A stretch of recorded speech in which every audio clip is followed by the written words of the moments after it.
बाद आता है हमारे पास blood and nerve supply of the skin. अब ब्लड और नर्व सप्लाई की बात कर लेते हैं, पूरे स्किन की हम बात कर रहे हैं। स्किन जो होता है रिचली सप्लाइड होती है, हमारी नेटवर्क, पूरा नेटवर्क होता है जो कि वेस्कुलर प्लेक्सस से आर्टीरियल ब्लड जो है वो उसको सप्लाई कर रहा होता है आपकी स्किन को, ठीक है। सबक्यूटेनियस आर्टरीज होती हैं, उसके बाद उन्होंने सारे ने ड्रेन हो जाना होता है सबक्यूटेनियस वेन्स में जाके, ठीक है। ये जो सब क्यूटेनियस लिम्फेटिक प्लेक्सस होता है, ये ड्रेनिंग का लार्जर लिम्फ नोड्स में चला जाता है और फिर उसके बाद सबक्यूटेनियस टिश्यूज में चला जाता है। The skin contains numerous nerve endings for the secretion, ठीक है। न्यूमरस नर्व एंडिंग्स होती हैं इसकी ताकि सिक्रीशन ज़्यादा हो सके। फंक्शन ऑफ स्किन अगर देखें तो उसके अंदर जो मेजर फंक्शंस हैं उसमें हमारे पास सेंसेशन आ जाता है। स्किन सेंसेशन का फंक्शन हमें दिखाती है, प्रोटेक्शन का देती है, टेम्परेचर रेगुलेशन का फंक्शन हमें मिलता है, control of water output, absorption, secretion, excretion, synthesis of vitamin D, storage, pH regulation, repair after trauma, social communication of the feeling. ये सारे आपकी स्किन के जो आ जाते हैं, क्या आते हैं,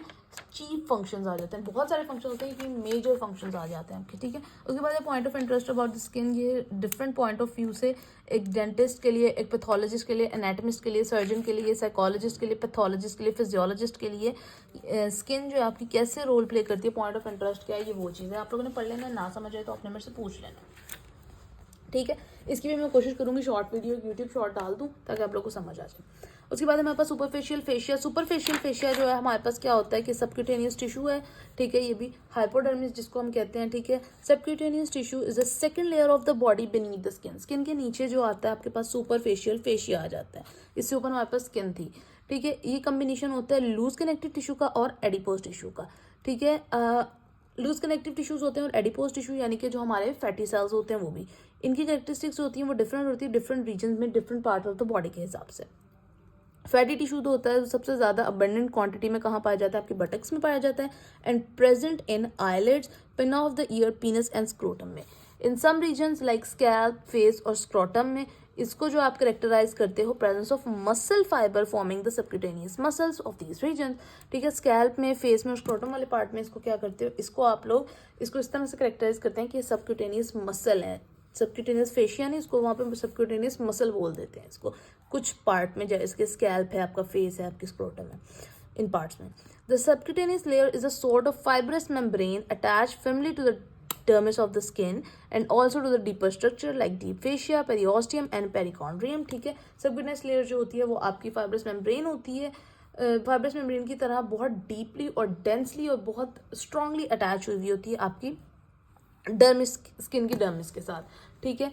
और डीपर स्ट्रक्चर्स के साथ भी आपके बहुत ज़्यादा अटैच हुई होती है। इसके अंदर क्या होता है, सबक्यूटेनियस लेयर में नर्व्स, ब्लड वेसल्स, लिम्फेटिक्स जो होती हैं वो पास हो रही होती हैं आपकी स्किन पे।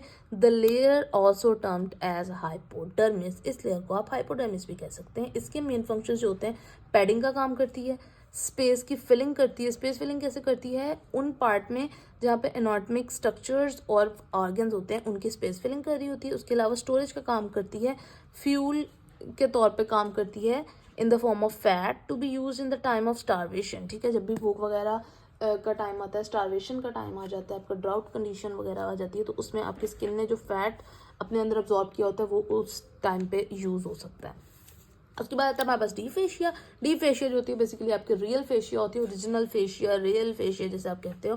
डीप फेशिया जो होती है वो थर्ड लेयर होती है, second layer was the superficial fascia. अच्छा जी, उसके बाद हमारे पास आती है deep fascia. Deep fascia is the third layer of the body जो कि कवरिंग करती है बॉडी को सेम मैनर में, बिल्कुल जैसे जैसे आपकी स्किन ने किया होता है, सुपरफेशियल फेशिया ने किया होता है, इसी तरह से डीप फेशिया ने किया होता है। यानी कि अगर हम लोग सीक्वेंस देखना चाहें तो सबसे पहले आ जाती है आपकी skin, then is the superficial fascia and then here comes is deep fascia, ठीक है। इस तरीके से लेयरिंग वाइज ये प्रेजेंट होता है। It is the real fascia, ठीक है। रियल फेशिया होता है।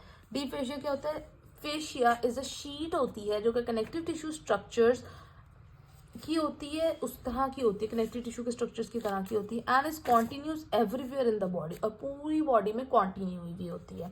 It either invest anatomic structures और बाइंड टुगेदर टू और मोर स्ट्रक्चर्स, ठीक है। इन्होंने क्या करना होता है, या तो किसी एनाटॉमिक स्ट्रक्चर को बाइंड किया हुआ होता है, या दो या उनसे ज्यादा जो स्ट्रक्चर्स होते हैं ना उनको बाइंड करके रखा हुआ होता है।